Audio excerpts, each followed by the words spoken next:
ജീവധാര ജീവമൊഴി കാൽവരിനാഥന്റെ സ്നേഹമൊഴി തിരുനിറത്താൽ ജീവനേകും യേശുനാഥന്റെ ജീവമൊഴി ജീവധാര ജീവധാര ജീവധാര.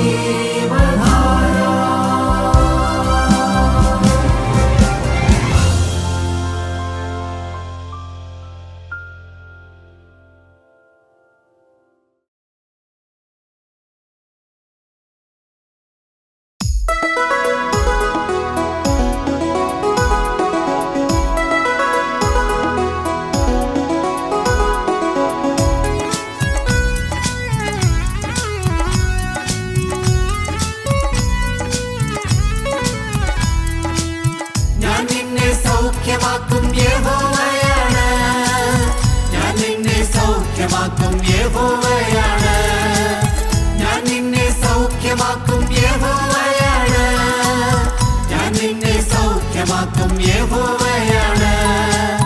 തന്നഴിപ്പിണരാൽ തന്നഴിപ്പിണരാൽ തന്നഴിപ്പിണരാൽ എനിക്കു സൗഖ്യം, തന്നഴിപ്പിണരാൽ തന്നഴിപ്പിണരാൽ തന്നഴിപ്പിണരാൽ എനിക്കു സൗഖ്യം.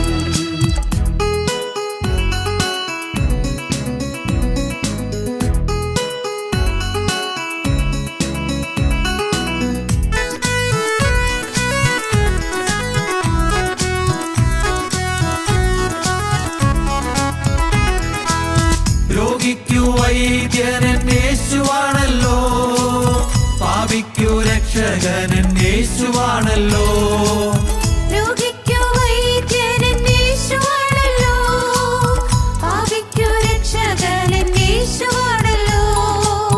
നീ എന്റെ വൈദ്യൻ, നീ എന്റെ ഔഷധം, നീ എന്റെ വൈദ്യൻ, നീ എന്റെ ഔഷധം, നീ എന്റെ എല്ലാമാണല്ലോ. നീ എന്റെ വൈദ്യൻ, നീ എന്റെ ഔഷധം, നീ എന്റെ വൈദ്യൻ, നീ എന്റെ ഔഷധം, നീ എന്റെ എല്ലാമാണല്ലോ. ഞാൻ നിന്നെ സൗഖ്യമാക്കും യഹോവയാണ്, ഞാൻ നിന്നെ സൗഖ്യമാക്കും യഹോവയാണ്, ഞാൻ നിന്നെ സൗഖ്യമാക്കും യഹോവയാണ്, ഞാൻ നിന്നെ സൗഖ്യമാക്കും യഹോവയാണ്. തന്നഴിപ്പിണരാൽ തന്നഴിപ്പിണരാൽ തന്നഴിപ്പിണരാൽ എനിക്കു സൗഖ്യം, തന്നഴിപ്പിണരാൽ തന്നഴിപ്പിണരാൽ തന്നഴിപ്പിണരാൽ എനിക്കു സൗഖ്യം.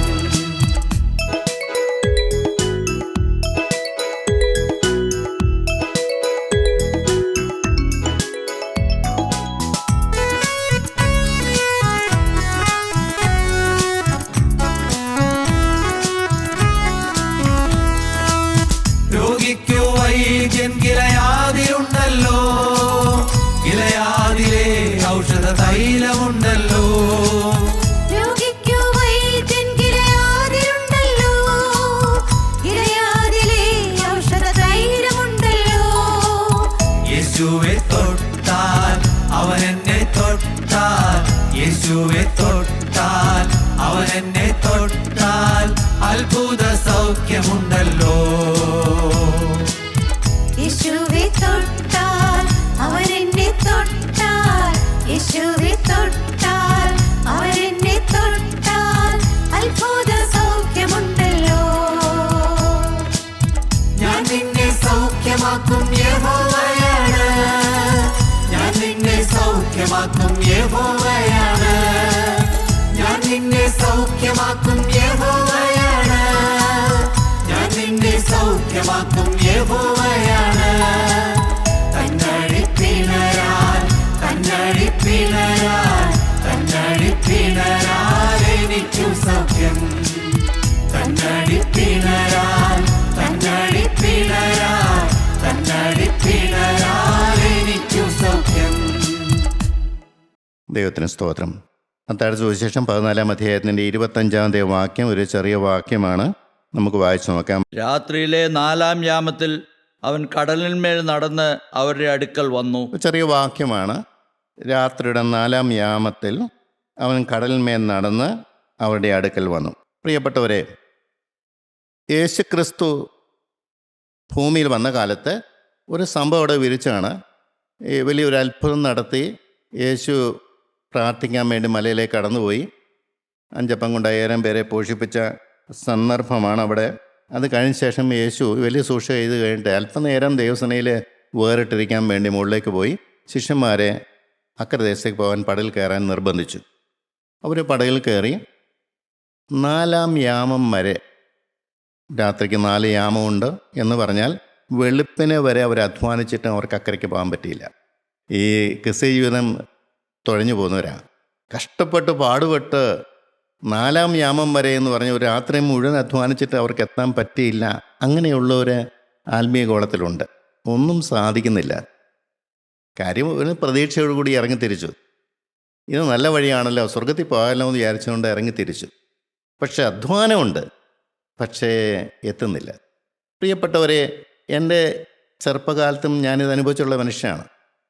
അന്ന് പാപത്തിൻ്റെ തിരത്തള്ളിൽ നിൽക്കുന്ന കാലത്ത് പാപത്തിന്മേൽ ജയം കിട്ടാനും ആത്മാവിനെ നിലനിർത്താനും വേണ്ടി എന്തോ ഒരു അധ്വാനമാണ് നടത്തിയിട്ടുള്ളൂ. എത്രയോ ദിവസങ്ങൾ ആഹാരം കഴിക്കാതിരുന്നു, എത്രയോ രാത്രികൾ ഉറങ്ങാതിരുന്നു പ്രാർത്ഥിച്ചു. അതൊക്കെ നമ്മുടെ ബുദ്ധിയിൽ തോന്നിയ ചില കാര്യങ്ങളാണ്. നമ്മുടെ പ്രശ്നങ്ങളെ അഭിമുഖീകരിക്കാൻ വേണ്ടി ഉപവാസത്താലും പ്രാർത്ഥനയാലും അല്ലാതെ ഈ ജാതി മാറിപ്പോകില്ല എന്നുള്ള വചനത്തിൻ്റെ അടിസ്ഥാനത്തിൽ അതൊക്കെ ചെയ്യുന്നത്.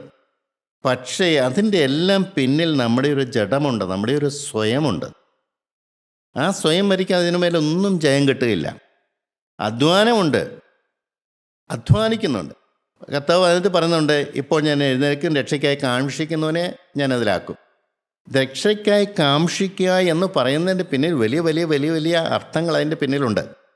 രക്ഷയ്ക്കായി കാംക്ഷിക്കണമെങ്കിൽ നമ്മുടെ സ്വയം തകർന്നാലേ പറ്റുള്ളൂ. അല്ലാതെ ജഡത്തിൽ നമ്മൾ എന്തെല്ലാം ചെയ്തെന്ന് പറഞ്ഞാലും കാത്തിരുന്നാലോ, സ്നേഹത്തിൻ്റെ അധ്യായത്തിൽ പറയുന്നുണ്ട്, ശരീരം ചുടുവാൻ ഏൽപ്പിച്ചാലും അന്നദാനം ചെയ്താലും എന്തെല്ലാം ത്യാഗം സഹിച്ചാലും നമുക്കൊരിക്കലും ഈ സ്നേഹത്തിലേക്ക് കടന്നു വരാൻ സാധിക്കുകയില്ല. അതിൻ്റെ ആ അവസ്ഥ എന്താണെന്ന് നാം മനസ്സിലാക്കണം. എല്ലാ പാപത്തിൻ്റെ അടിസ്ഥാനം നമ്മുടെ സ്വയമാണ്, നമ്മുടെ ആളത്വമാണ്, ഞാനെന്നുള്ള വ്യക്തിയാണ്. അത് തകരാതെ നമുക്കൊരിക്കലും ജയം കിട്ടുകയില്ല. ഈ ശിഷ്യന്മാർ മുക്കവന്മാരല്ലേ, അവർക്ക് അറിയാൻ മേത്ത വല്ല കാര്യമുണ്ടോ? കടൽ അവർക്ക് പരിചയമില്ലേ? കാറ്റ് എപ്പോഴടിക്കും, കാറ്റടിച്ചാൽ എന്ത് ചെയ്യണം, ഇതൊക്കെ നന്നായിട്ട് അറിയാവുന്നവരെ. ഒരു ജീവിതകാലം മുഴുവൻ കടലിൽ ജീവിച്ച മനുഷ്യരല്ലേ. അവർക്ക് ഗലീല കടലിൽ അക്കരയ്ക്ക് പോകുക എന്ന് പറയുന്ന പ്രയാസമുള്ള കാര്യമാണോ? ആ 12 പേരിൽ മിക്കവരും മുക്കവർ തന്നെയാണ്. അവരധ്വാനിച്ചു. പക്ഷെ യേശു കൂടെ ഇല്ലെന്നുള്ള ബോധം അവർക്ക് വലിയ പ്രശ്നമായിട്ട് തോന്നിയില്ല. നമ്മുടെ ദൈനംദിന ജീവിതത്തിലാണ് ഇതൊന്ന് ആലോചിച്ച് നോക്കിയത്. നമുക്ക് ചെയ്ത് പരിചയമുള്ള ജോലികളൊക്കെ ചെയ്യാൻ ദൈവത്തിൻ്റെ ആശ്രയം വേണോ? ഞാൻ എൻ്റെ പ്രൊഫഷൻ ചെയ്യുന്നു. ഞാൻ എപ്പോഴും ചിന്തിക്കുന്ന കാര്യമാണ്, ദൈവത്തെ ആശ്രയിച്ചാണോ ജോലി ചെയ്യുന്നത്, അത് സ്വന്തം കഴിവിലാണോ? ഞാൻ സ്വന്തം കഴിവിൽ ജോലി ചെയ്തൊരു മനുഷ്യനായിരുന്നു. സ്വന്തമായി വചനം പറഞ്ഞൊരു മനുഷ്യനായിരുന്നു. ഇന്ന് സങ്കടത്തോടൊക്കെ ഓർക്കുകയാണ്. എൻ്റെ ദൈവത്തെ മാറ്റി നിർത്തിക്കൊണ്ട് ഞാൻ ദൈനംദിനം ജോലി ചെയ്തു. വേല പോലും ഞാൻ ചെയ്തവനാണ്. അതൊന്നും എനിക്കെതിരായിട്ട് ദൈവം കടക്കിടല്ലേ എന്ന് ഞാൻ പ്രാർത്ഥിക്കുകയാണ്. ദൈവത്തെ മാറ്റി നിർത്തിക്കൊണ്ട് പ്രസംഗിച്ച അനേക വർഷങ്ങൾ എനിക്കുണ്ട്. അവസാനം ദൈവം എനിക്ക് ആ ബോധ്യം തന്നു, മകനെ, പ്രസംഗിക്കേണ്ട ഞാനാണ്. നീ പ്രസംഗിച്ചാൽ ഒരു പ്രയോജനം കിട്ടില്ല. ഞാനാണ് പ്രസംഗിക്കേണ്ടത്. ഞാൻ നിന്നെ വിളിച്ചത് എന്തിനാണെന്നറിയാമോ? എനിക്ക് നിന്നിൽ ചവിട്ടി എന്നുകൊണ്ട് എൻ്റെ വേല ചെയ്യാൻ വേണ്ടിയാണ്. നീ അവിടെ മുഴച്ചു നിന്നാൽ ഒരിക്കലും എനിക്ക് എൻ്റെ വേല ചെയ്യാൻ പറ്റില്ല. നിൻ്റെ സ്വയം തകർന്നേ പറ്റുകയുള്ളൂ. നീ താളടിയായി വീണേ പറ്റുകയുള്ളൂ. നീ എൻ്റെ സനയിൽ വീണ് കിടന്നേ പറ്റുകയുള്ളൂ. ഇത് അഭിമാനമുള്ളവർക്കൊന്നും സാധിക്കുന്ന കാര്യമല്ല. അതുകൊണ്ടാണ് കർത്താവ് പറഞ്ഞത്, ജ്ഞാനികൾക്കും വിവേകികൾക്കും മറിച്ച് ശിശുക്കൾക്ക് വെളിപ്പെടുത്തിയതുകൊണ്ട് ഞാൻ നിന്നെ വാഴ്ത്തുന്നു. ഇത് ബുദ്ധിയുള്ളവർക്കോ കഴിവുള്ളവർക്കോ വിദ്യാഭ്യാസമുള്ളവർക്കോ ആഠ്യത്വമുള്ളവർക്കോ നല്ല ജീവിതം നയിക്കുന്നവർക്കോ പരീക്ഷന്മാർക്കോ ഒന്നും പറ്റിയ വഴിയല്ലത്. അവർക്ക് അംഗീകരിക്കാൻ പറ്റില്ല. കാരണം അവരുടെ ജീവിതം ദൈവത്തിന് വേണ്ടി ഒഴിഞ്ഞു മാറ്റിവെക്കുന്ന ജീവിതമാണ് ക്രിസ്ത്യ ജീവിതം. അവിടെ പിന്നെ ഞാനില്ല. അപ്പോസ്തലൻ വ്യക്തമായിട്ട് പറഞ്ഞു, ഇനി ജീവിക്കുന്ന ഞാനല്ല, ക്രിസ്തു അത്ര എന്നിൽ ജീവിക്കും. ഈ മർമ്മം മനസ്സിലാക്കാൻ വലിയ പ്രയാസമുള്ള വിഷയമാണ്. യേശുക്രിസ്തു ടേക്ക് ഓവർ ചെയ്യുന്നൊരു ജീവിതമാണ് ക്രിസ്ത്യ ജീവിതം. യേശുക്രിസ്തു വന്നു വസിക്കുന്ന ജീവിതമാണ് ക്രിസ്ത്യ ജീവിതം. യേശുക്രിസ്തു പ്രവർത്തിക്കുന്ന ജീവിതമാണ് സുവിശേഷ വേല. ദൈവത്തിൻ്റെ ആത്മാവ് ഒരു മനുഷ്യൻ്റെ നിയന്ത്രണം പൂർണ്ണമായി ഏറ്റെടുത്തുകൊണ്ട് അവൻ്റെ വേല ചെയ്യുന്നതാണ് ക്രിസ്ത്യ ജീവിതം. ഇവനൊരു പാട്ട് പാടുന്നതാണേലോ, സാക്ഷ്യം പറയുന്നതാണേലോ, പ്രാർത്ഥിക്കുന്നതാണേലോ, വചനശുശ്രൂഷ ചെയ്യുന്നതാണല്ലോ, അല്ല ദൈവവേലയോട് സഹകരിക്കുന്നവരാണെങ്കിൽ പോലും പാപം ജീവിതത്തിൽ വെച്ചുകൊണ്ട് ചെയ്താൽ ദൈവം അതൊരിക്കലും കണക്കെടുക്കില്ല. വെറും പാഴായി പോകുന്നു മാത്രം. ഇവിടെ ഈ മുഖന്മാരായ ഈ അപ്പോസ്തലന്മാരെ പ്രധാനപ്പെട്ട പലരും അവരുടെ അധ്വാനം കൊണ്ട് അക്കരെ പോകാൻ പോയി. അവരങ്ങനെ പോയിട്ടുള്ളവർ, അവർക്ക് പരിചയമുണ്ട്. അവർക്ക് കോളോ കാറ്റോ ഒന്നും ഒരു വിഷയമുള്ള കാര്യമല്ല. പക്ഷെ അവർ വലഞ്ഞു. 4-ാം യാമം വരെ, 4 യാമമുള്ള രാത്രിയിൽ വൈകുന്നേരം 6 മണി തൊട്ട് ഏതാണ്ട് വെളുപ്പിനെ വരെയും അവർ അധ്വാനിച്ചിട്ട് എങ്ങും പടകെത്തിയില്ല, അക്കരെ എത്തിയില്ല. പ്രിയപ്പെട്ടവരെ, മനസ്സിലാക്കണം, ദൈവത്തെ കൂടാതെ സ്വർഗ്ഗരാജ്യത്തിൽ പോകാൻ സാധ്യമല്ല. ആശ വെച്ച തുറമുഖത്ത് എത്തണമെങ്കിൽ ക്രിസ്തു പടകിലുണ്ടായിരിക്കണം. ആ ശിഷ്യന്മാർക്ക് ക്രിസ്തു ഇല്ലേലും പോകാം എന്നവർ തീരുമാനിച്ചു. ഞങ്ങൾ പോവുകയില്ല, നീ ഇല്ല ഞങ്ങൾ പോവുകയില്ല എന്നവരാരെങ്കിലും പറഞ്ഞോ? ഇന്നും മനുഷ്യജീവിതം അങ്ങനെയാണ്. യേശുക്രിസ്തു ഇല്ലാതെ പലതും നമുക്ക് ചെയ്യാൻ പറ്റും, ചെയ്തിട്ടുണ്ട് താനും. പക്ഷേ ആത്മീയ ജീവിതത്തിൽ വന്നു കഴിഞ്ഞാൽ നമ്മൾ തികച്ചും പരാജയപ്പെടും. അവിടെയും ദൈവത്തെ പരാജയപ്പെടുത്തിക്കൊണ്ട് മുന്നോട്ട് പോകുന്നവരുണ്ട്. പെനിയലിൽ വെച്ച് യാക്കോബ് ദൈവത്തിൻ്റെ ദൂതനോട് മല്ലടിച്ചു അവനെ കീഴ്പ്പെടുത്താൻ കഴിഞ്ഞില്ല എന്ന് പറയുന്നു. എവിടെ? ദൂതന് യാക്കോബിനെ കീഴ്പ്പെടുത്താൻ കഴിഞ്ഞില്ലെന്ന് പറയുന്നു. അപ്പോൾ മനുഷ്യൻ്റെ ബലം എത്രയാണ്? അവൻ്റെ ആത്മബലം എത്ര വലുതാണ്? അവൻ്റെ സ്വയം എത്ര വലുതാണ്? അവസാനം ദൈവത്തിന് അവിടെ തുടയിലൊന്നും തുടരേണ്ടി വന്നു അവനെ കീഴ്പ്പെടുത്താൻ വേണ്ടി. മനുഷ്യൻ്റെ വിൽ പവർ, മനുഷ്യൻ്റെ സ്വയം എത്രമാത്രം ഭയാനകമാണ്. യേശു ഇതെല്ലാം കണ്ടുകൊണ്ടിരിക്കുക. യേശു മലയുടെ മുകളിൽ ഇരുന്നുകൊണ്ട് എല്ലാം കണ്ടുകൊണ്ടിരിക്കുക. ഇവരുടെ അധ്വാനിക്കട്ടവർ അവിടെ അധ്വാനിച്ച് ക്ഷീണിക്കുമ്പോൾ ഞാൻ അവരെ സഹായിക്കും. ഞാൻ കേട്ടിട്ടുണ്ട്, ഈ വെള്ളത്തിൽ വീഴുന്നവർ, നീന്തറിയാൻ വയ്യാത്തവർ. ഇത് വാച്ച്മാനിയയുടെ പുസ്തകത്തിനകത്തുള്ളൊരു കാര്യമാണ്. അവർ വെള്ളത്തിൽ വീണ് കഴിയുമ്പോൾ അടുത്തിരിക്കുന്ന നീന്തറിയാവുന്നവരോട് പറയും, വേഗം ചെന്ന് ആളെ എടുക്കാൻ പറയും. പക്ഷേ നീന്തറിയാവുന്നവർ പരിശീലിച്ചുള്ളൊരു ചാടൂല. അവിടെ പറഞ്ഞിരിക്കുന്നത് പറയും, ഞാൻ ഇപ്പം ചാടിയാൽ അവൻ എന്നെ കയറി കെട്ടിപ്പിടിക്കും, ഞങ്ങൾ രണ്ടുപേരും ചാവും. അവൻ്റെ തുഴച്ചിലെല്ലാം തീർന്നു കഴിയുമ്പോൾ, അവൻ്റെ ശക്തിയെല്ലാം തീർന്നു കഴിയുമ്പോൾ എനിക്കവനെ പെട്ടെന്ന് അവൻ്റെ റെസിസ്റ്റൻസ് ഒന്നുമില്ലാതെ തന്നെ എനിക്കവനെ കരയ്ക്ക് കൊണ്ടുവരാൻ പറ്റും. ഇതൊരു വലിയ സത്യമാണ് പ്രിയപ്പെട്ടവരെ. നമ്മുടെ അധ്വാനം കൊണ്ടും നമ്മുടെ കഴിവ് കൊണ്ടും നമുക്കൊരിക്കലും ദൈവത്തെ പ്രസാദിപ്പിക്കാൻ പറ്റില്ല, സ്വർഗത്തിൽ പോകാനും പറ്റില്ല. നമ്മുടെ അധ്വാനമെല്ലാം തീരുമ്പോൾ, 4-ാം യാമം വരെ അധ്വാനിച്ച് അവർ താണപ്പോൾ, അവരെ ഒന്നുമില്ലാതായിരുന്നപ്പോൾ യേശു കടലിന്മേൽ നടന്ന് അവരുടെ അടുത്ത് വന്നു. എൻ്റെ പ്രിയപ്പെട്ടവരെ, യേശു തള്ളിക്കളയുന്നവനല്ല, നമ്മളെ മറന്നു പോകുന്നവനല്ല. നമ്മുടെ സ്വയം തകരാൻ യേശു എങ്ങനെയാണ് ഒരു മനുഷ്യനെ രൂപാന്തരപ്പെടുത്തുന്നതെന്ന് കാണിച്ചു തരാൻ, ദൈവത്താലല്ലാതെ ഒന്നും സാധ്യമല്ലെന്ന് മനസ്സിലാക്കി തരാൻ ചില കാര്യത്തിൽ കൂടെ നമ്മളെ കടത്തിവിടും. നമ്മുടെ നന്മയ്ക്കാണ്. പരാതിപ്പെട്ട് കാര്യമൊന്നുമില്ല. യേശു എന്താ എന്നെ കാണാഞ്ഞത്? യേശു എന്തായി ഞങ്ങളിങ്ങനെ തുഴഞ്ഞ് കേട്ടിട്ട് ഞങ്ങളെ ഇട്ടിട്ട് പോരെന്താന്നൊക്കെ നമുക്ക് വരാം. പക്ഷെ ഇതിൻ്റെ എല്ലാം പിന്നിൽ കടലിന്മേൽ നടന്നു വരുന്ന യേശു എന്നുള്ള കാര്യം അവർ മനസ്സിലായില്ല.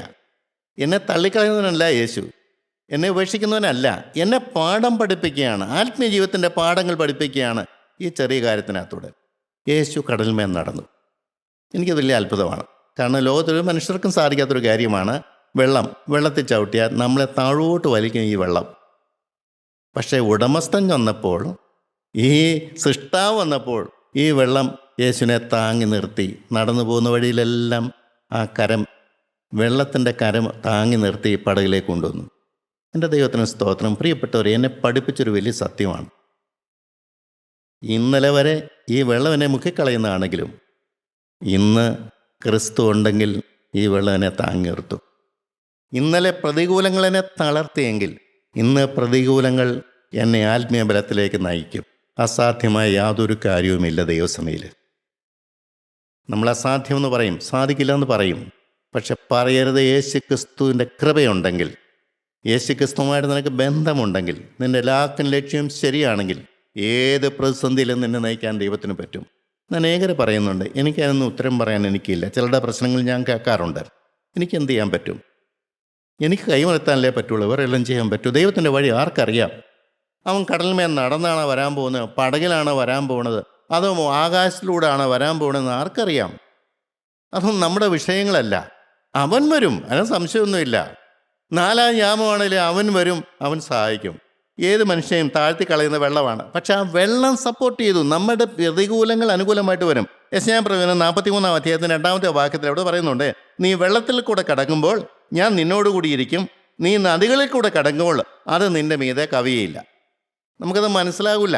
പക്ഷേ ഇവിടെ കർത്താവ് വെള്ളത്തിൽ മീതെ നടന്നപ്പോഴാണ് ആ യെശയ്യാ പ്രവചനത്തിലെ വാക്യത്തിൻ്റെ പ്രസക്തി എന്താണെന്ന് മനസ്സിലായത്. നീ വെള്ളത്തിൽ കൂടെ കടക്കുമ്പോൾ ഞാൻ നിന്നോട് കൂടിയിരിക്കും. അല്ല, നമ്മളൊന്ന് ചിന്തിക്കണേ, എന്നോടുകൂടി ഇരിക്കണമെന്ന് നിർബന്ധമുണ്ടോ നിങ്ങൾക്ക്? നമുക്ക് വരുന്ന പരാജയം അവിടെയാണ്. നമ്മുടെ ദൈനംദിന ജീവിതത്തിൽ യേശുവിനെ കൂടാതെയാണ് നമ്മുടെ ദൈനംദിന ജീവിതം. നിസ്സാരമായിട്ട് ഞാൻ പറയാമായിരുന്നു വണ്ടി ഓടിക്കുന്നു. ഞാൻ തന്നെ ലജ്ജിച്ചിട്ടുണ്ട്. 10-50 കൊല്ലമായിട്ട് ഞാൻ വണ്ടി ഓടിക്കുന്ന മനുഷ്യനാണ്. ഇനി എനിക്ക് വണ്ടി ഓടിക്കാൻ ആരുടെയെങ്കിലും സഹായം വേണോ? മനുഷ്യൻ്റെ പ്രകൃതി അതാണ്. എന്നാൽ ആ കാരണത്ത് കയറിയിരിക്കുമ്പോൾ, എൻ്റെ ദൈവമേ, ഞാൻ നിൻ്റേത്, നീ എനിക്ക് തന്ന വാഹനം, നീ ഓടിച്ചോ, ഞാനിപ്പുറം ഇരിക്കാമെന്ന് ആരെങ്കിലും പറയുമോ? അത്രയ്ക്കുള്ള വിനയമുണ്ടോ? ആത്മാവിൽ ദൈവം എനിക്ക് എന്ത് ചെയ്തു എന്ന് നന്ദിയുണ്ടോ? കഴിഞ്ഞ കാലങ്ങളിൽ ഒരു കാറ് ഞാൻ കണ്ടത് തന്നെ എത്രയോ വർഷങ്ങൾ കഴിഞ്ഞിട്ടാണ്. ഞങ്ങളുടെ നാട്ടിൽ ഒരാൾക്ക് മാത്രമേ കാറുണ്ടായിരുന്നുള്ളൂ. ആ കാറിലൊന്ന് കയറാൻ ഞാനിത് കുറിച്ചിട്ടുണ്ട്. 8ാം ക്ലാസ് കഴിയുന്നവരെ കാലിലൊരു ചെരുപ്പ് പോലും ഉണ്ടായിരുന്നില്ല. ഒരു വാച്ച് ഞാൻ കെട്ടിയത് പ്രീ ഡിഗ്രിക്ക് പഠിക്കുന്ന സമയത്താണ്. അതൊരു സെക്കൻഡ് ഹാൻഡ് വാച്ച്. ദൈവത്തിന് സ്തോത്രം. ഇതെല്ലാം തന്ന ദൈവം. നന്ദിയും കടപ്പാടും ഉണ്ടോ നമുക്ക് ദൈവത്തോട്? സ്നേഹമുണ്ടോ ദൈവത്തോട്? ഇത്രത്തോളം എന്നെ നടത്തിയ ദൈവത്തോട് ഞാൻ എന്ത് പകരം അവന് കൊടുക്കും? എനിക്കുള്ളതെല്ലാം നിൻ്റെ എന്ന് പറഞ്ഞു വെക്കാൻ പറ്റുമോ? ഒന്നുമില്ലായ്മയിൽ ഇത്രത്തോളം കൊണ്ടുവന്നു, അതെല്ലാം നിനക്ക് തിരിച്ചിരിക്കട്ടെ കർത്താവേ, എനിക്ക് നീ മതി പറയാൻ പറ്റുമോ? നീ തന്നൊക്കെ നല്ലത് തന്നെ, പക്ഷെ അതെല്ലാം ഞാൻ മടക്കി തരികയാണ്. എൻ്റെ ഇരുന്നാൽ പിശാച് അവകാശം പറയും. അതുകൊണ്ട് ഞാൻ നിൻ്റെ ഇലൊക്കെ തരികയാണ്. എത്ര പേർക്ക് അങ്ങനെ കൊടുക്കാൻ പറ്റും? അവരുടെ മേൽ നിന്നുകൊണ്ടാണ് ദൈവം അത്ഭുതം പ്രവർത്തിക്കുന്നത്. അവൻ എന്നെ മാനിച്ചു, എനിക്ക് വേണ്ടി എല്ലാം വിടാൻ തയ്യാറായി. ആന്തരികമായി നടക്കുന്ന വേർപാടും സമർപ്പണവുമാണ് ഇതിൻ്റെ എല്ലാം അടിസ്ഥാനം. യേശുക്രിസ്തു കടമ നടന്നു. സങ്കീർത്തനം 91:12 നമുക്ക് വായിച്ചാൽ, സിംഹത്തിൻ്റെ മേലും അണലിമേലും നീ ചവിട്ടും, ബാലസിംഹത്തെയും പെരുമ്പാമ്പിനെയും നീ മെതിച്ച് കളയും. വാഗ്ദത്തമാണ്. എല്ലാം പേടിയുള്ള കാര്യമാണ്. സിംഹവും അണലിയും ഒക്കെ നമുക്ക് പേടിയുള്ള വിഷയങ്ങളാണ്. നമ്മൾ കണ്ടാൽ പേടിച്ച് മാറുകയുള്ളൂ. പക്ഷേ വചനം പറയുന്നത് നീ ചവിട്ടുമെന്നാണ് പറഞ്ഞത്. അതെങ്ങനെയാണ് സാധിക്കുന്നത്? ഇതെല്ലാം സിംബോളിക്കലാണ്. വലിയ അതിക്രൂരമായ പാപത്തിൻ്റെ ശോധനകളെ നീ ജയിക്കുമെന്നാണ് പറഞ്ഞത്. സാത്താൻ എത്ര പ്രബലനാണേലും, കഴിഞ്ഞ കാലം എത്രമാത്രം അവൻ്റെ അടിമനോത്തി നീ കഴിഞ്ഞാലും, പാരമ്പര്യത്തിന് ശാപം നിനക്കുണ്ടെങ്കിലും, നിനക്കേറെ ബലഹീനതകളുണ്ടെങ്കിലും നീ ചവിട്ടി ജയിക്കുമെന്നാണ് പറഞ്ഞത്. എത്ര പേർക്ക് ആ വിശ്വാസമുണ്ട്? എന്നോട് പറഞ്ഞിട്ടുണ്ട്. ദൈവത്തിൻ്റെ ആത്മാവ് എന്നോട് പറഞ്ഞിട്ടുണ്ട്, മകനെ, ഇന്ന് ഞാൻ നിൻ്റെ കൂടെ ഇരിക്കാം. നീ പാപത്തെ ചവിട്ടി മെതിച്ച് നീ പോകുന്ന കാണാൻ ഞാൻ കൊതിക്കുന്നു. അത് അനേകരുടെ മുമ്പിൽ ഒരു സാക്ഷ്യ ജീവിതമായിരിക്കും. നീ എൻ്റെ ആത്മാവിനെ പ്രാപിച്ച് നീ ജയം നേടിയില്ലെങ്കിൽ ഒരു സമയം വരുമ്പോൾ പാവം നിന്നെ ചവിട്ടി മെതിക്കും. ഞാൻ വെപ്രാളപ്പെട്ടു പോയി. എൻ്റെ സമർപ്പണത്തിന് എനിക്ക് പുറകോട്ട് പോകാൻ പറ്റുമോ? ഞാൻ പലപ്പോഴും പറയാറുണ്ട്, എന്നെ കാത്ത് ഒരു വലിയൊരു കൂട്ടം എൻ്റെ ബന്ധുമിത്രാദികളുണ്ട്. എൻ്റെ പ്രാർത്ഥനയ്ക്ക് വേണ്ടി കൊതിക്കുന്നവർ. അവരങ്ങനെയൊന്നും പറയത്തില്ല. പക്ഷേ ദൈവം കാണുന്നത് ഞാൻ അറിയുന്നുണ്ട്. അവർക്ക് വേണ്ടി പ്രാർത്ഥിക്കാൻ നീ അല്ലാതെ വേറെ ആരുണ്ട്? ഇതിനായിട്ടല്ലോ ഞാൻ നിനക്ക് മാനസാന്തരം തന്നത്. ഉത്തരവാദിത്വം വലുതാണ് പ്രിയരെയും. എൻ്റെ ഒരു പ്രാർത്ഥന ദൈവം മാനിക്കും. പാപമില്ലാതെ നിൽക്കുന്ന അവസ്ഥയിലുള്ള പ്രാർത്ഥന, ദൈവഹിതപ്രകാരമുള്ള പ്രാർത്ഥന. ലോകത്തിലെ അധികം ചപ്പ് ചവറുകളൊന്നും ചോദിക്കാനല്ല. ആത്മാവിൻ്റെ രക്ഷയ്ക്ക് വേണ്ടി നോഹപ്പെട്ടവൻ പണിതു. ഭാര്യയെക്കുറിച്ചോ മക്കളെക്കുറിച്ചോ മരുമക്കളെക്കുറിച്ചോ ഒന്നും അധികം പേരോ ഒന്നും പറഞ്ഞിരുന്നില്ല. പക്ഷേ നോഹയെ മാനിച്ച് നോഹയുടെ കുടുംബത്തെ രക്ഷപ്പെടുത്തിയ ഒരു ചരിത്രമുണ്ട്. പെട്ടകം പണിതോ കുടുംബത്തിന് വേണ്ടി. ദൈവത്തിന് സ്തോത്രം. ഞാൻ പലപ്പോഴും പറയാറുള്ള ഒരു കാര്യമാണ്, കുടുംബത്തിൻ്റെ രക്ഷയ്ക്ക് വേണ്ടി പെട്ടകം. എൻ്റെ ഭാര്യ സ്വർഗത്തിലെത്തണമെങ്കിൽ ഞാൻ നിന്നേ പറ്റുള്ളൂ. എൻ്റെ മക്കൾ സ്വർഗത്തിൽ പോകണമെങ്കിൽ ഞാൻ നിന്നേ പറ്റുള്ളൂ. എൻ്റെ കൊച്ചുമക്കൾ സ്വർഗത്തിൽ പോകണമെങ്കിൽ ഞാൻ ഗോതമ്പണി പോലെ നിലത്ത് വീണ് ചത്തേ പറ്റുള്ളൂ. എൻ്റെ ദൈവത്തിന് സ്തോത്രം. ഞാൻ നന്നായിട്ട് അറിയുന്നുണ്ട്, എനിക്ക് ചെയ്യാൻ പറ്റുന്നതൊക്കെ ഞാൻ ചെയ്യാൻ എൻ്റെ ജീവിതം വേർതിരിച്ചിരിക്കുകയാണ്. എനിക്കതിനകത്തൊന്നും ഒരു മടിയില്ല. ആരെന്ത് പറഞ്ഞാൽ എനിക്കെന്നെ എൻ്റെ ഹൃദയം ദൈവസേനയിൽ നിർമ്മലവും നിഷ്കളങ്കമായിരിക്കണമെന്ന് എനിക്ക് നിർബന്ധവുമുണ്ട്. ദൈവത്തിന് സ്തോത്രം. വെള്ളത്തിന്മേൽ നടന്ന യേശുക്രിസ്തു ഒരു വലിയ സത്യം നമ്മളെ പഠിപ്പിച്ചു. ഏത് പാപത്തിന് മേലും ജയം നിനക്ക് നേടാം. മനുഷ്യന് അസാധ്യമെന്ന് പറയുന്നവർ പറയട്ടെ, നിനക്ക് ഞാൻ സാധിപ്പിച്ചു തരാം. നിനക്കെന്താണ് വേണ്ടത്? നിൻ്റെ ആത്യന്തികമായ ആഗ്രഹം എന്താണ്? നിനക്ക് ഈ ഭൂമിയിലെല്ലാം ഞാൻ തന്നില്ലേ, ഇനി എന്താ നിനക്ക് വേണ്ടത്? നിൻ്റെ ഹൃദയം സന്തോഷിക്കുകയും സമാധാനം കൊണ്ട് നിറയുകയും ചെയ്യാൻ ഇനി നിനക്ക് എന്താ വേണ്ടത്? ഈ ദൈവത്തിൻ്റെ വാഴത്തിന് മുമ്പിൽ നമ്മുടെ തല കുനിയില്ലേ? നമ്മൾ നെടുമ്പാട് വീഴുവില്ലേ? കർത്താവേ, എനിക്ക് ഒന്നും വേണ്ട, തിരു സാന്നിധ്യം എനിക്ക് മതി, നിൻ്റെ കൃപ എനിക്ക് മതി, നിൻ്റെ കാഴ്ചയോട് എനിക്ക് മതി, നിൻ്റെ സമാധാനം എനിക്ക് മതി, എന്നെ കഴുകിയാൽ മതി. ആഴത്തിൽ പാപത്തിൻ്റെ വേരുകൾ എൻ്റെ ഹൃദയത്തിൻ്റെ ഉള്ളിൽ കിടക്കുന്നത് തക്ക സമയത്ത് അവൻ പുറത്തു വരുമെന്ന് എനിക്കറിയാം.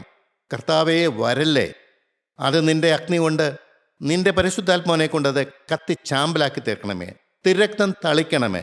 ഞാൻ പണ്ട് ചെയ്ത പാപത്തിൻ്റെ സകല വേരുകളകത്ത് കിടപ്പുണ്ടെന്ന് എനിക്കറിയാം. എനിക്ക് നിഗളിപ്പാൻ ഒന്നുമില്ല. എന്നെ കഴുകണമേ, കഴുകണമേ. ദൈവസനയിൽ കടന്നാൽ ദൈവം കഴുകിത്തരില്ലേ?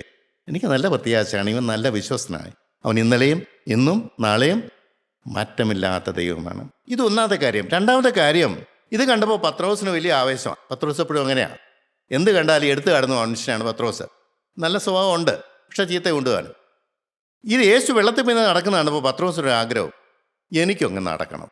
നല്ല ആഗ്രഹമാണ് കേട്ടോ. ഈ നല്ല ആഗ്രഹത്തെ യേശു മാനിച്ചുകൊണ്ട് പറഞ്ഞു, വരിക എന്ന് പറഞ്ഞു കൽപ്പന കൊടുത്തു. പത്രോസ് പടകിൽ നിന്ന് ഇറങ്ങി വെള്ളത്തിൻ്റെ മീതെ നടന്ന് യേശുവിൻ്റെ അടുക്കിലേക്ക്. ഒരു കാര്യം പ്രത്യേകം ശ്രദ്ധിക്കണം, യേശുവിൻ്റെ അടുത്തേക്കാണ് നിൻ്റെ യാത്രയെങ്കിൽ ദൈവം അത് കാത്തുകൊള്ളു. യേശു നടന്നതുപോലെ ജീവിക്കാനാണ് നിൻ്റെ ആഗ്രഹം എന്നുണ്ടെങ്കിൽ അതും നിനക്ക് സാധിപ്പിച്ചു തരും. രണ്ട് കാര്യങ്ങൾ. യേശുവിൻ്റെ അടുത്തേക്ക് പോകാനാണെങ്കിൽ നിനക്ക് സാധിപ്പിച്ചു തരുന്ന ദൈവമുണ്ട്. യേശു നടന്നതുപോലെ നടക്കാനാണ് നിൻ്റെ ഭാവം എന്നുണ്ടെങ്കിൽ അതും നിനക്ക് സാധിപ്പിച്ചു തരും. പത്രോസ് നടന്നു. എന്നെപ്പോലെ നിങ്ങളെപ്പോലെ ബലഹീനതയുള്ള പത്രോസ് നടന്നു. ഞാൻ അവിടെ ചെന്ന് നിർത്താൻ ശ്രമിക്കുന്നത് എന്തുകൊണ്ടാണെന്നറിയാമോ? നടക്കാൻ പറ്റും. യേശു നടന്നത് പോലെ തന്നെ നടക്കാൻ പറ്റും. അസാധ്യമായ കാര്യം സാധിപ്പിച്ചു കൊടുക്കാൻ നിനക്ക് കഴിയും.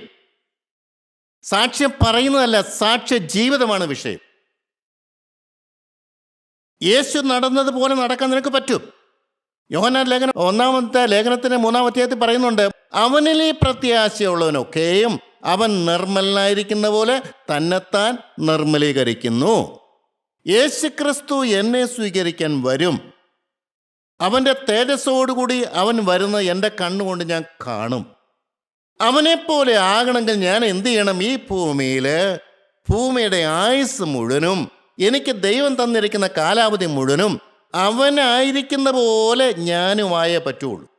അവനും തമ്മാനുമായിട്ട് വ്യത്യാസമൊന്നും പാടില്ല. കറയോ പൊട്ടോ കറയോ ഒന്നും അവിടെ പാടില്ല. ഒരു തെറ്റ് അവിടെ വരാൻ പാടില്ല. എങ്കിൽ മാത്രമേ അവനുമായിട്ട് ചേരാൻ പറ്റുള്ളൂ. ദൈവത്തിന് സ്തോത്രം. എത്ര പേരൊന്നും മനസ്സിലാക്കുന്നുണ്ട് എനിക്കറിയാൻ പാടില്ല. ആയിരിക്കുന്ന അവസ്ഥയിൽ സംതൃപ്തിപ്പെടുന്നവരാണ് എല്ലാവരും. അവരുടെ സംതൃപ്തി ഒരു കാര്യം വേലയിലാണ്, ശുദ്ധീകരണത്തിലല്ല, ദൈവത്തിന് അതേ പ്രതിമയാകാൻ വേണ്ടിയല്ല, കർത്താവിനോട് ചേരാനല്ല, ആത്മാവിൻ്റെ ബന്ധത്തിന് വേണ്ടിയല്ല, എപ്പോഴും ദൈവ സാന്നിധ്യത്തെ ജീവിക്കാനല്ല. ഞാൻ ഭർത്താവാണ്, ഭാര്യയുടെ കൂടെ ജീവിക്കുന്ന ആളാണ്, അപ്പനാണ്, കൊച്ചുമക്കളുടെ അപ്പനാണ്, ഒക്കെ ശരിയാണ്. അതെല്ലാം പുറകോട്ട് മാറും.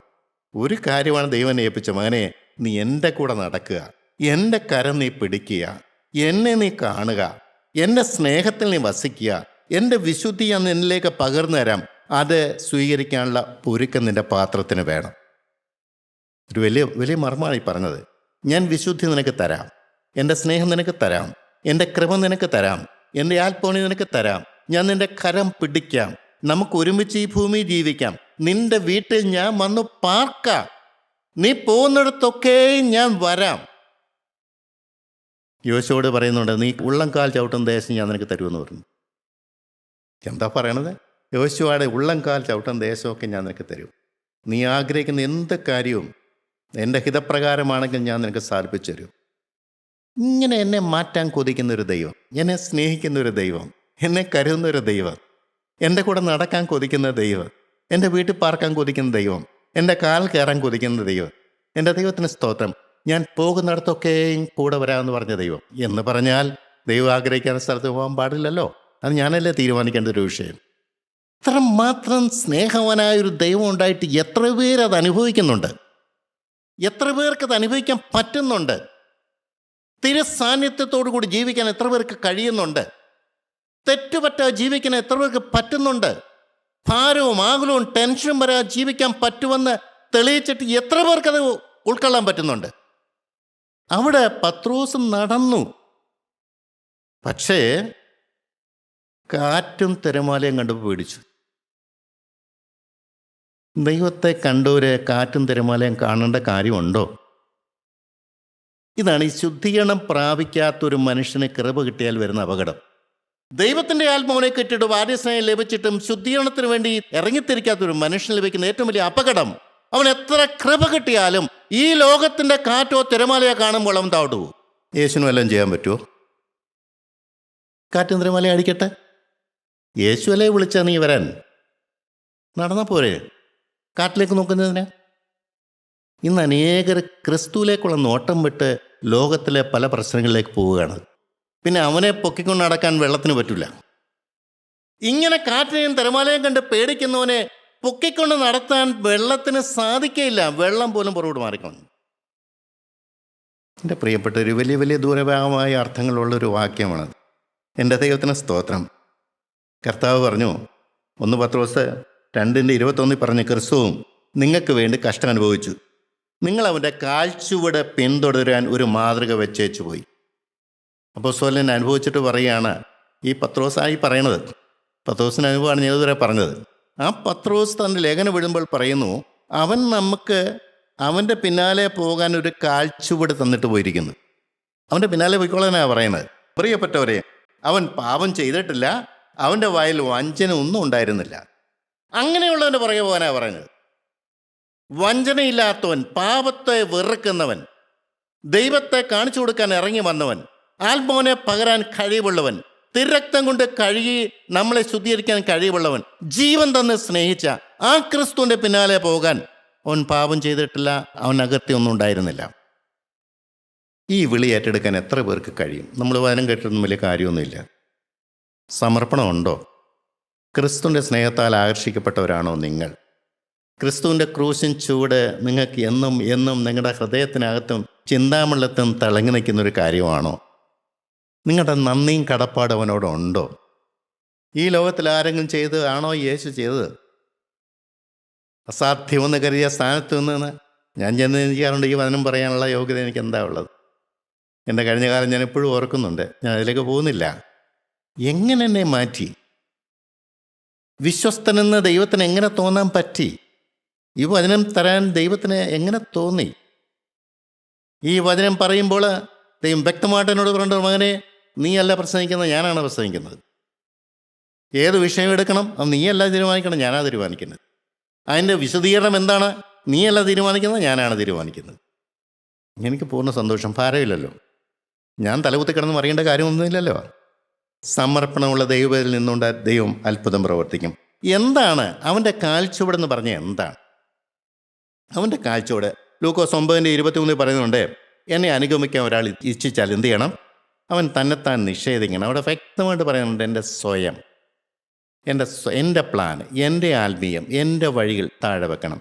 എന്നിട്ട് നാൾ തോറും ദൈവം തരുന്ന കുരിശ്, ദൈവം പല വഴിയിൽ കൂടെ നമ്മളെ നടത്തും. ചിലപ്പോൾ രോഗമായിരിക്കാം, കടബാധ്യതയായിരിക്കാം, ചിലപ്പോൾ പ്രശ്നമായിരിക്കാം. എല്ലാം നന്മയ്ക്കാണ്. എനിക്ക് എന്നെ തന്നെ കാണാനും എന്നെ ശുദ്ധീകരിക്കും. നമുക്കറിയാം ദൈവം നമുക്ക് പ്രശ്നം തരുന്നത് എപ്പോഴെന്നറിയാമോ? നമ്മുടെ പാപം നാം കണ്ടുപിടിച്ച് ശുദ്ധീകരണം പ്രാപിക്കാതെ ഇരിക്കുന്ന സമയത്ത് ദൈവം നമുക്ക് പാപബോധം കിട്ടാൻ വേണ്ടി ഇങ്ങനെയുള്ള സാഹചര്യം തരും. എനിക്കറിയാം, രോഗം വന്നപ്പോൾ ഞാൻ പഠിച്ചൊരു കാര്യമുണ്ട്. രോഗം എന്ന് പറഞ്ഞാൽ എനിക്ക് ഡെങ്കി ഫീവർ വന്ന് ഞാൻ ആശുപത്രി കിടക്കുമ്പോൾ ആരും എൻ്റെ മുറിയിലേക്ക് വരില്ല. ഈ മെഡിക്കൽ മിഷൻ ആശുപത്രിയിൽ ആരും വരില്ല. എന്താണെന്ന് എനിക്കറിയാൻ പാടില്ല, പേടിയാണ്. അപ്പം അങ്ങനെയുള്ള സമയത്ത് ഞാൻ വലഞ്ഞു. കാരണം പ്രഷർ ഇങ്ങനെ ഡൗൺ ആയി പോവില്ലേ. ആര് സഹായിക്കും? ഞാൻ പലരെയും വിളിച്ചു. അത് അന്നത്തെ കാര്യത്തിൽ ഞാൻ അങ്ങനെ വിളിച്ചു, അവരെ അറിയിക്കാന്നുള്ള കാര്യത്തിൽ. അവരെല്ലാം പറഞ്ഞ വാക്കൊക്കെ എൻ്റെ ഹൃദയത്തിൽ അതുപോലെ തന്നെ കിടപ്പുണ്ട്. അപ്പം എനിക്ക് മനസ്സിലായി, ഒരു പ്രശ്നം വന്ന് ആരും സഹായിക്കാൻ കാണില്ല. എന്തെങ്കിലും ഒരു വാക്ക് പറഞ്ഞാൽ വല്ല നമുക്ക് പ്രഷർ കൂടുമോ? ഞാൻ വലഞ്ഞു പോയ സമയത്ത് എൻ്റെ ദൈവത്തെ വിളിച്ചു, നീ ഒന്ന് വരാമോ? അക്ഷരീയമായി ഞാൻ യേശുക്രിസ്തുവിനെ കണ്ടെന്ന്. നീ എന്തിനാ പേടിക്കാൻ ചോദിച്ചു. എന്തിനാ നിനക്ക് ഇത് തോന്നുന്നതെന്നറിയാം, നിൻ്റെ ആശ്രയം വിടാൻ വേണ്ടിയാണ്. നിൻ്റെ സകല ആശ്രയം വിടുമ്പോൾ ഞാൻ വരും. ഞാൻ നന്ന് അനുഭവിച്ച സമാധാനം ആ സെക്കൻഡ് വിട്ട പ്രശ്നം മുകളിലോട്ട് കയറാൻ തുടങ്ങി. വിശ്വസിക്കാൻ പ്രയാസമായിരിക്കും നിങ്ങൾക്ക്, പക്ഷേ സത്യമായി ഞാൻ പറയണത്. എന്നെ പഠിപ്പിച്ചു. ആ പ്രശ്നം വരുന്നത് നമ്മുടെ നോർമലായിട്ട് നമ്മുടെ പാപം കണ്ടുപിടിച്ച് ഏറ്റുപറഞ്ഞ് ഉപേക്ഷിക്കാതിരിക്കുന്ന കാണുമ്പോൾ ദൈവം സങ്കടപ്പെടും. അതിനാണ് നമുക്ക് രോഗം തരുന്നത്, കടബാധ്യത. നമുക്കറിയാം, മുടിയൻ പുത്രന് പന്നിയുടെ കൂടെ ജീവിച്ചില്ലേ അവന് മാനസാന്തരം വരുമോ? ഒരുത്തനെ ഇവിടെ വീട്ടിൽ ഇരിപ്പുണ്ട്, വല്ല മാനസാന്തരം ഉണ്ടോ ചേട്ടൻ? അപ്പൻ്റെ കൂടെ നടന്നാൽ മാനസാന്തരമൊന്നും കിട്ടില്ല കേട്ടോ, വ്യക്തമായിട്ട് മനസ്സിലാക്കിക്കോളൂ. അവനെ രൂപാന്തരപ്പെടുത്താൻ അവന് ക്ഷാമം കൊടുക്കേണ്ടി വന്നു. ക്ഷാമത്തെ കുറ്റം പറഞ്ഞ കാര്യമില്ല, ക്ഷാമമില്ലാതെ രൂപാന്തരപ്പെടാമായിരുന്നു. അവന് സാധിച്ചില്ല, അതുകൊണ്ടാണ് ക്ഷാമം കൊടുത്തത്. ദൈവത്തെ നിന്നെ കുറ്റം പറയണം? നീ സ്വന്തമായിട്ട് പാപം കണ്ടുപിടിച്ച് ശുദ്ധീകരണം പ്രാപിക്കുകയാണെങ്കിൽ നിനക്ക് ഒരു പ്രശ്നവും ദൈവം തരത്തില്ല. ശിഷ്യനാകാൻ എന്നാ വേണ്ടത്? അപ്പനെ വിടണം, അമ്മയെ വിടണം, ഭാര്യയെ വിടണം, മക്കളെ വിടണം, സഹോദരങ്ങളെ വിടണം, സഹോദരിമാരെ വിടണം, സ്വന്തം ജീവനെയും പകയ്ക്കണം. പോരാ, തൻ്റെ ക്രൂശ് എടുത്തുകൊണ്ട് എന്നെ അനുഗമിക്കണം. പോരാ, തനിക്കുള്ളതെല്ലാം വിട്ടുപിരിയുകയും ചെയ്യണം. പറ്റുമോ? ഇപ്പോൾ പറഞ്ഞു കഴിഞ്ഞാൽ നിങ്ങൾ വിഷമിക്കുന്നത് എനിക്കറിയാം. പക്ഷേ വിഷമിച്ചാൽ എന്താ പ്രയോജനം? ഇതല്ലേ സത്യം. ഈ വചനം വച്ചല്ലേ എന്നെ ന്യായം വിധിക്കാൻ വരുന്നത്. ഇങ്ങനെയുള്ളവരാണ് ആ പാത പോകാൻ പറഞ്ഞത്. യേശു പോയ പാതയെന്ന് പറഞ്ഞാൽ അതാണ്. യേശു ഇവിടെ വന്നിട്ട് സ്നേഹവാനായ പിതാവിനെ കാണിച്ചു തന്നു, പ്രമാണം ജീവിച്ചു അനുസരിച്ചിട്ടൊന്നും ഒരു കാര്യമില്ലെന്ന് പറഞ്ഞ് മനസ്സിലാക്കി തന്നു, ദൈവത്തിന് കൽപ്പനകളുടെ ആഴം എന്താണെന്ന് മനസ്സിലാക്കി തന്നു, മാനസാന്തരം അത്യാവശ്യമെന്ന് പറഞ്ഞു, പുതിയ സൃഷ്ടി കൂടിയേ കഴിയുള്ളെന്ന് പറഞ്ഞു, ദൈവത്തിൻ്റെ മന്ദിരമാണ് ഹൃദയം എന്ന് പറഞ്ഞു തന്നു, തേജസ്കരണം ഇവിടെ വെച്ച് പ്രാപിക്കണമെന്ന് പറഞ്ഞു തന്നു, മരണക്കിടക്കയിൽ ദൂതന്മാർ നിന്നെ കൂട്ടിക്കൊണ്ട് പോകണമെങ്കിൽ നീ ശുദ്ധീകരണം പ്രാപിക്കണമെന്ന് പറഞ്ഞു, അല്ല ഞാൻ രണ്ടാം വരുമ്പോൾ പറക്കണമെങ്കിൽ ആത്മനിറവ് വേണമെന്ന് പറഞ്ഞു. ആ പാതയിലൂടെയാണ് നമ്മൾ പോണേ. നിങ്ങൾ ആലോചിച്ച് ചോദിക്കുക, ഈ അവൻ്റെ കാഴ്ചയോടാണോ പിന്തുടരുന്നത്? നിങ്ങൾ ചിന്തിക്കുക, തീരുമാനം എടുക്കുക, ക്രൂശിലേക്ക് നോക്കുക, രക്ഷ പ്രാപിക്കുക. ദൈവനാമം മാത്രം ബോധപ്പെടുവാനിടയായിട്ട് ദൈവത്തിന് സ്തോത്രം.